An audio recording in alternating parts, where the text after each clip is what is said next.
For decades, I didn't know what I wanted to be when I grew up, or even after I grew up. Little did I know both answers were provided when I was born. I was born to be a volunteer. No, really. While my mom was pregnant with me, she was the president of the national nonprofit local charity. I was also born profoundly deaf. From the minute my parents learned I was deaf when I was 10 months old, they became instant advocates. As people with disabilities often are, educators underestimated my capabilities. They put me in middle reading and math classes. Mom cursed back. She wasn't having it. And guess what? I thrived as an honor student. While growing up, I would call her leaving in the evening and on weekends for a nonprofit board meeting, events, and dinners. I grumbled because I wanted her home. I'm so glad she didn't listen to me.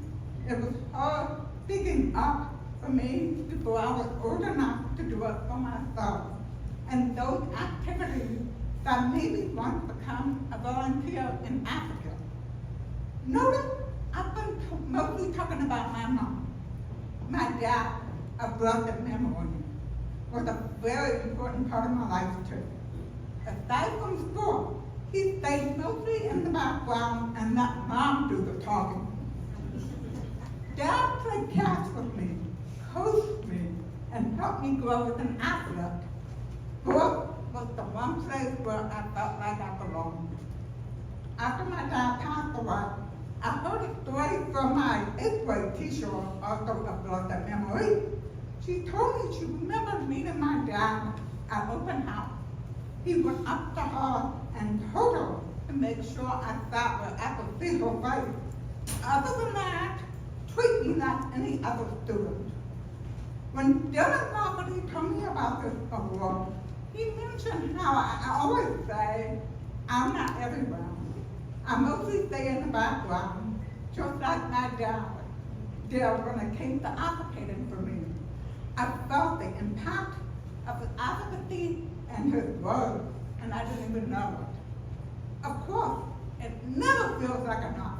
There's so much work to be done. People with disabilities are still largely unemployed and underemployed. When they finally land jobs, some companies don't give them the tools to level the playing field for them and help them thrive. Providing them with the accessibility they require, if not special treatment or treating them differently. Remember what my dad told the teacher, make sure I could see her face. That's an accommodation. That put me on equal footing with my hearing classmates. And that's what I'm doing. I'm helping level the playing field for disabled people. There are so many misconceptions and assumptions about people with disabilities. I strive to shadow those, to compel people to get to know a fellow human being and to give us a chance. Disability inclusion in the workplace must start at the top. Leaders must champion specifically for disability inclusion and accessibility. Anyway, I took the Senate route, but I got here. I finally figured out what my life's purpose was and what I wanted to be, and that is to advocate for people with disabilities and accessibility. And I'm fortunate to do this both as a volunteer, like my parents, and as a professional. It took Dylan long and this moment right here for me to realize my impact. The other awards from this chamber are named after Rick Brady and Dick Marshall, two people I've long admired. I'm honored and humbled to be included with them. My niece and my siblings are here. Thank you for your support, y'all.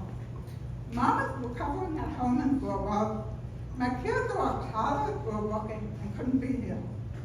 Love to my mom, Shelby, Lane, and Jackie. Thank you to my parents and my spouse, Paul, for their unwavering support. work. Thank you to our kids for putting up with my time away from them to volunteer, attend meetings, and advocate. Thank you to Dylan Rafferty and the North Texas Chamber for recognizing my passion for disability advocacy and for giving me the ultimate motivation to continue this work. Thank you.